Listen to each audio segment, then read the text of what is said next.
Welcome to Modern Jubilees. This is a review of the Exodus Decoded, a wonderful documentary from a few years ago.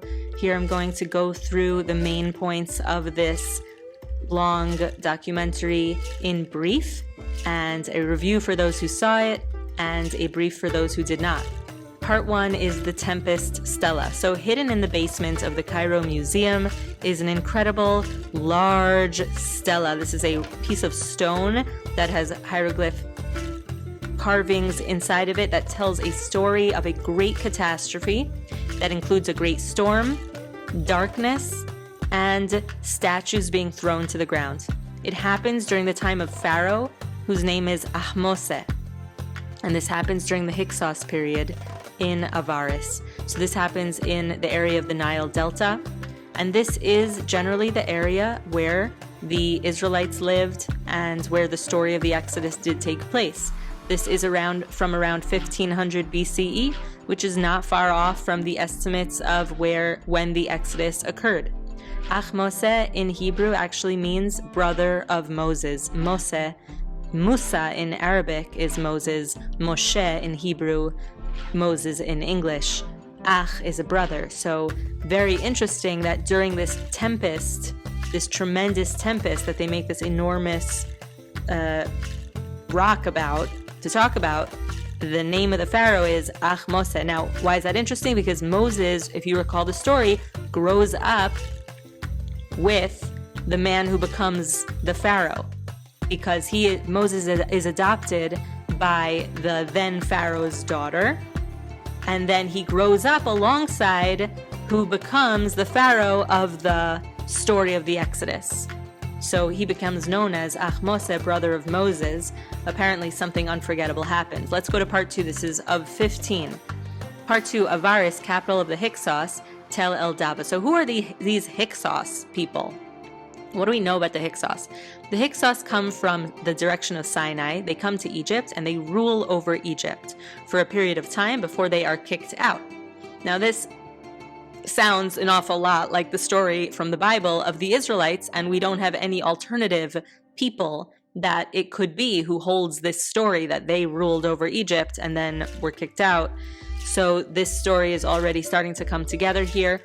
The capital of the Hyksos, Avaris, is in the area of the Nile Delta, which is known as Goshen in the Hebrew, the East Nile Delta specifically, as this is supposed to be the best part, and it's also the first part that they get to when they're coming from Israel. As a reminder, Joseph becomes the head, the second to the very top in Egypt, and then he invites his father and brothers to come down. They come down 70 people, and 70 men, and they start their families. They become eventually enslaved.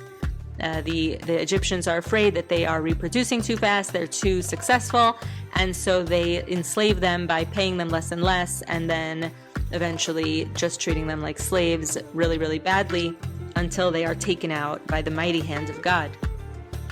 So in ancient times, this capital of the Hyksos was around 600 acres.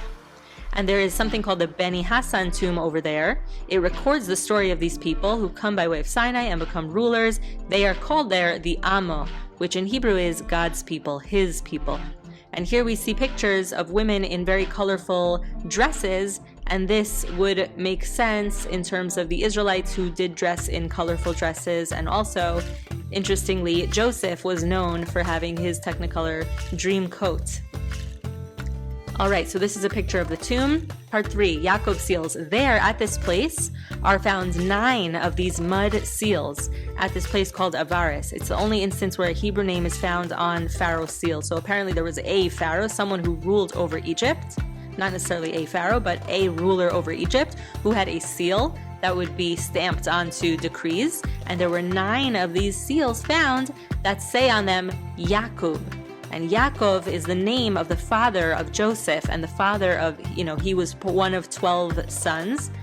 And so perhaps he gave one of these each to his brothers. Unclear, but this is really an incredible, incredible find. And there were 9 of these found at that place by that capital. Part 4, Sarit el-khadim. So there is a mine in West Sinai where Egyptian slave labor worked in around that time. There is ancient Hebrew writing found there, so there are hieroglyphs, Egyptian, but there is also ancient Hebrew writing. You see, it's a distinctive language, and it says things like God save me, God and Father in these mines in this ancient Hebrew. Part 5, the Santorini Volcano eruption. This is a big one. So this is the first time I'm seeing this connection be made about the story of Exodus, but it's coming from Greece, which is right above Egypt. There are all these islands, and among those islands are the Santorini volcanoes, which mark the end of the Minoan civilization in around 1600 according to one group, or 1500s another group.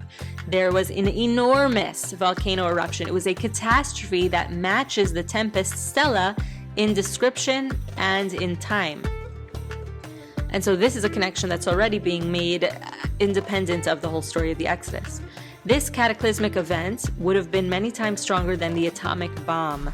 That's how serious this was. And it influenced hundreds of kilometers.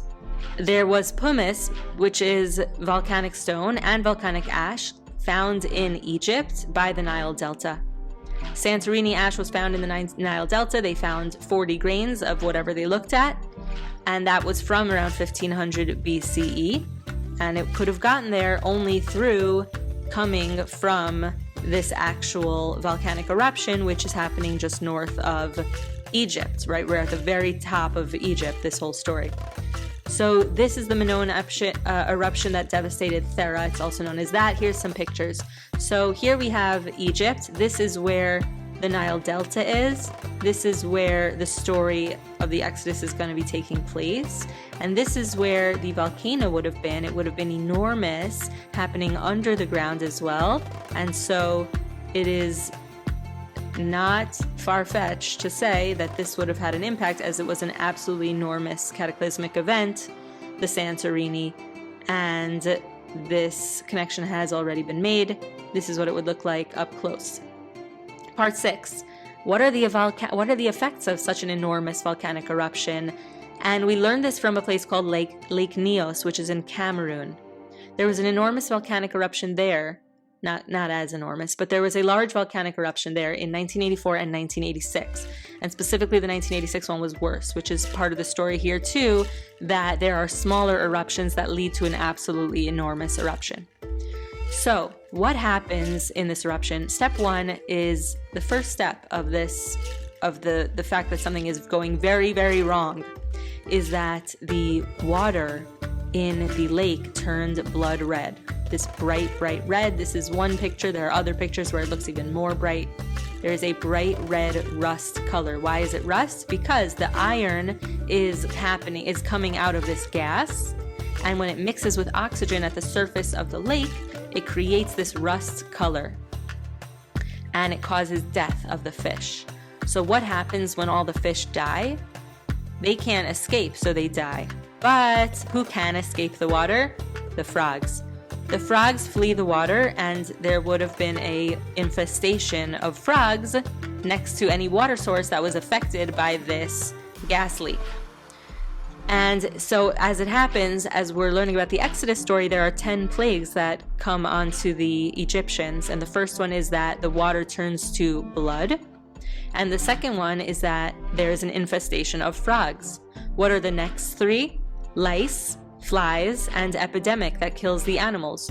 All this potentially caused by these gas leaks that are leading to an enormous volcanic eruption and the effect of small volcanic eruptions.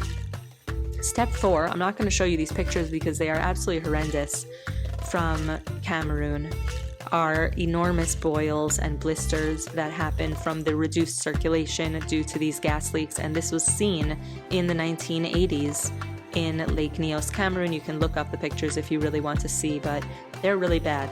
And that is the next plague. So we have 1, blood, 2, frogs, 3, lice, 4, flies, 5, epidemic, 6, boils. And let's get to the next ones.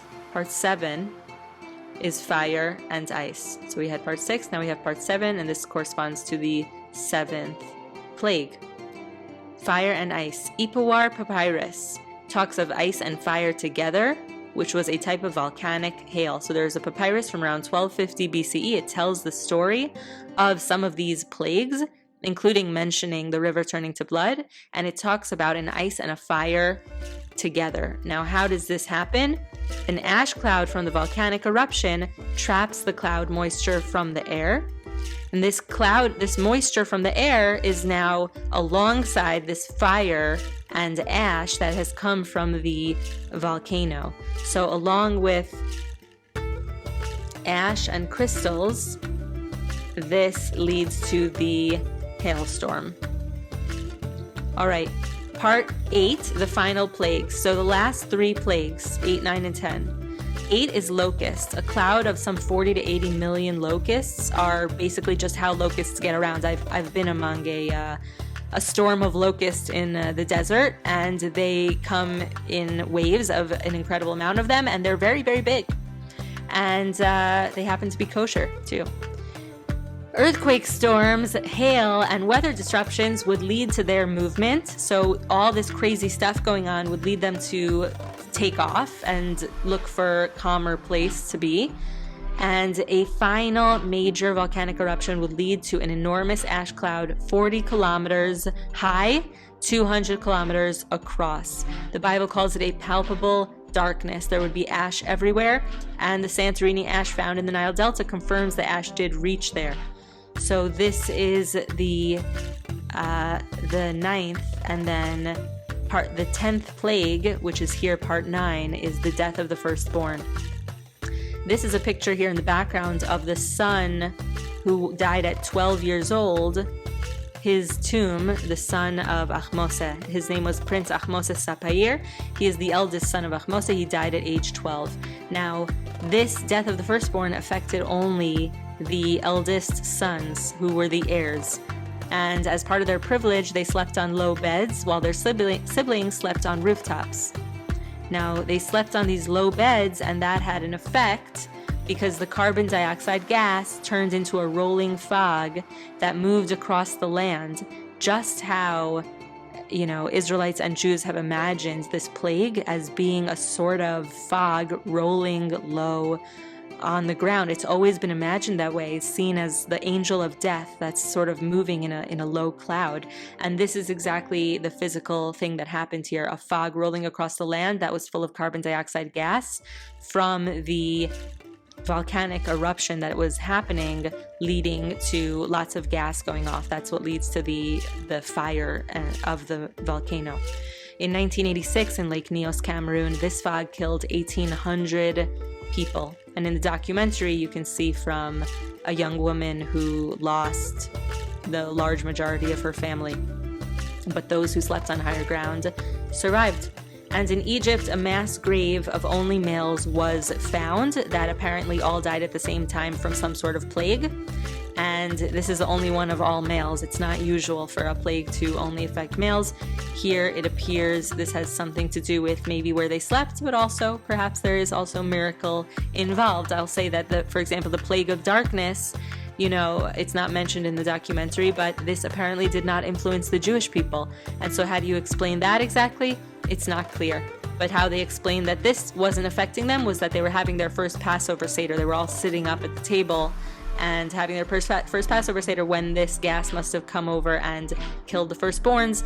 It's trying to blend the archaeology and the geology and the history with the Bible, and there's also a lot of element of miracle and God's hand in this that I want to put into this conversation. Part 10, the Lish Inscription. So here I put in the background, I'm not sure if you can see it so well, there's actually 2 sets of these. This is 3 waves that symbolize water, and there's one here too, although this one's a little bit more flat. Next to it are 2 knives, and this is extremely unusual to see something like this. 2 waters with 2 knives, symbolizing the parting of the Red Sea. This granite monument is in the Ismailia Regional Museum. Moses is called here the prince of the desert, and he is leader of the evil ones. And this would be the Egyptian perspective after all of these plagues. Parting of the sea at Piharotzi, Patufi, Marshi. So this is telling us in this granite monument, this Lish inscription, it's telling us where the Red Sea would have been. And here it's actually the Reed Sea. Yam Suf in the Hebrew. Suf, we talk about Suf like the edge, but also Sufim are the reeds. And Tuf would be the Arabic word here, apparently. And let's look here. Part 11, Lake Bala, just east of Goshen. So this is the area of Goshen. We have the location of the sea splitting according to the Lish inscriptions that we just saw. So that one is talking about this terrible people led by this prince, right? And that makes sense because Moses was a prince of Egypt. Lake Bala, where God devoured or swallowed, is right here, Lake Bala. And it's right up here, and so it would have been affected by the volcanic eruptions. There was an intermingling of salt marshes, sweet waters, and reeds. Soil was moving down in waves due to the volcanic eruption, creating dry land crossings. Tsunami tidal waves, half the height of the Empire State Building, would have come towards Egypt. And this marked the start of their journey as they were leaving Egypt. I don't know exactly where they were starting from, but according to this documentary, they come to Lake Bala, which is now dried up due to the Suez Canal. But there was a big lake here, Lake Bala, and that means in Hebrew, devoured or literally swallowed. So perhaps God swallows here the Egyptian army, which is essentially what happens in the story. And this seems a bit close to home, but it's unclear where they were leaving from. And so it is definitely a possibility. And so this is the connection that's made in this documentary. Part 12, Santorini map under ash, 1500 BCE. In the background here, you see what's referred to as the oldest map. And it's bigger than what we see here, but we see all this beauty. This was discovered under ash left over from a volcanic eruption. But this was discovered in 1972.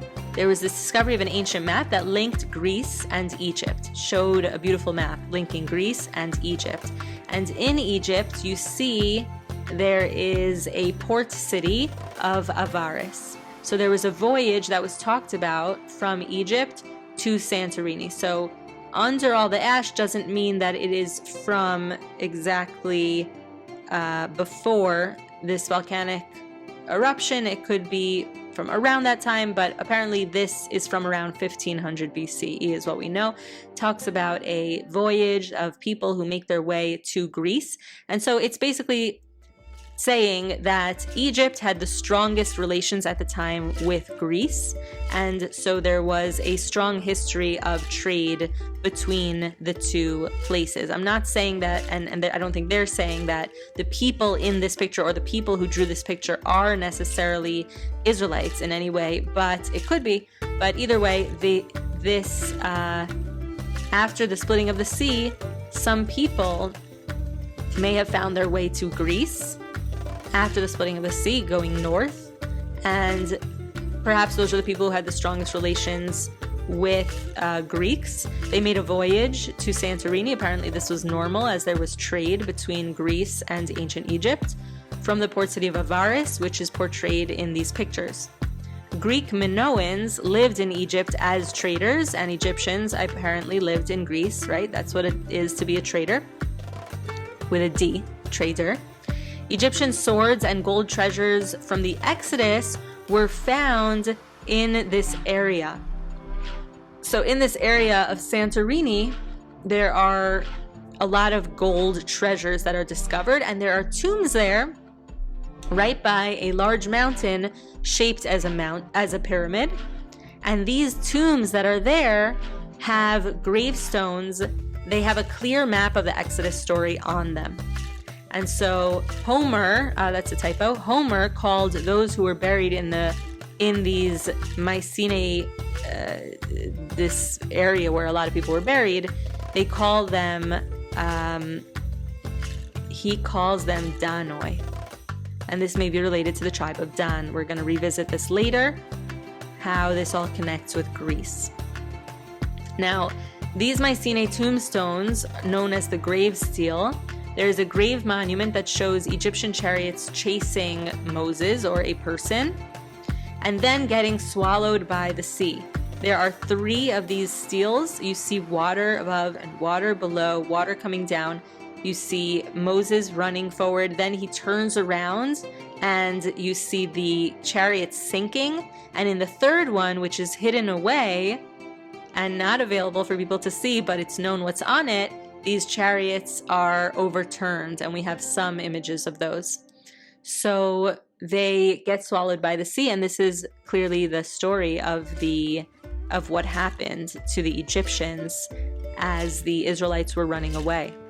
So this is in the National Archaeological Museum of Greece. Part 14, the Mountain of God. So this is Egypt. This is the Sinai Desert. Here in Egypt, we would have been around here. This would have been the sea that was crossed. And then perhaps some people went north if they had some Greek friends with boats and they wanted to go north. But the rest of the Israelites continue, and it's unclear exactly which way they go. We know they don't go north because we're told that God wants them to avoid the Philistines, who are very brutal, and God didn't want them to have to go to war just as they're coming out of slavery. And so God takes them around another way. Now, where is this mountain of God? The documentary uses a few criteria in order to find where it could be. And they're coming up with this area, which I like this idea because it is still in the Sinai, which we know it has been called Sinai for so long. So newer ideas that it might be around here were alternative. And so the idea that it could be here is interesting. So this is a place called Jabal Hashem El Tarif, and there is a holy mountain there marked by the largest concentration of what's called open-air rock sanctuaries, where there is a holy place. There are these ancient rock sanctuaries made, and the largest concentration is by this holy mountain around here. There is a 200-meter plateau. There's a mountain 200 meters above a surrounding large plateau that could have hosted all these people. And there is a cleft in the rock, a natural podium, which would have been an amphitheater for Moses. There are grave sites of holy men on its summit, and there is evidence of water on top of the mountain, which helps to understand how Moses was there working so hard, writing down the 10 Commandments, learning the Bible, getting the Book of Jubilees from the angel, and spending all this time above this mountain. Reminder that that Moses grew up, right, in the Pharaoh's house.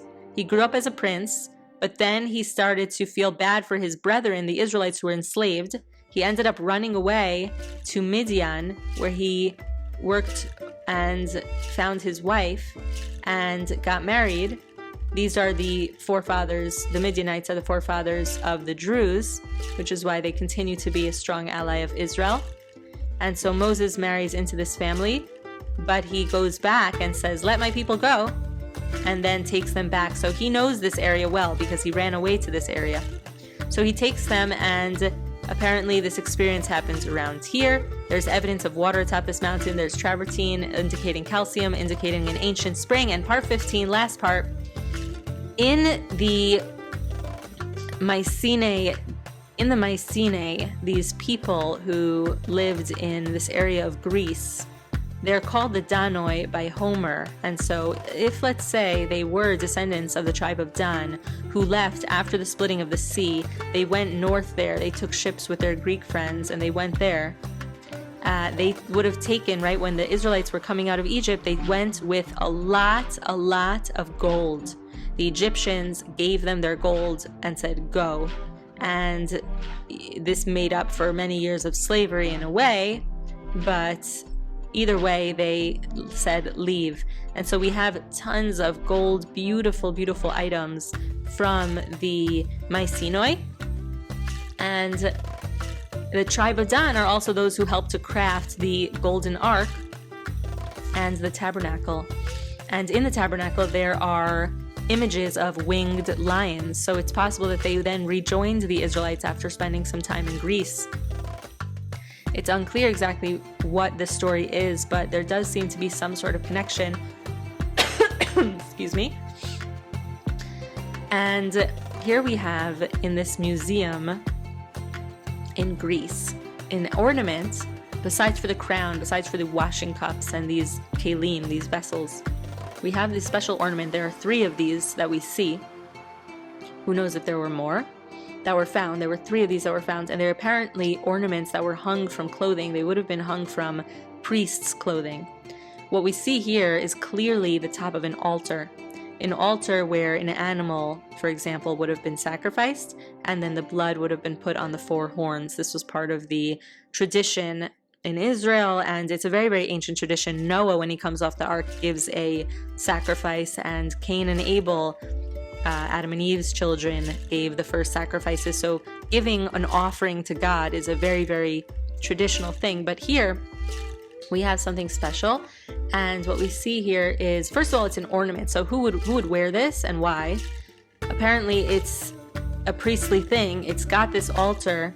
Here we see steps, and according to the hypothesis in this documentary, this is what the Ark of the Covenant looked like, with the large winged birds on top of it, which is what we know to be on top of it, some sort of cherubs, perhaps a cherub face, but winged creatures were atop the Ark of the Covenant, and this would have been the perspective from inside the Holy of Holies looking out.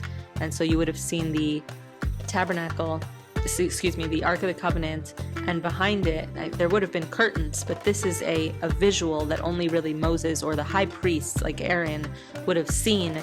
And so it's fascinating. It's a fascinating discovery, and that is what the documentary ends with. And that is a review of the entire documentary.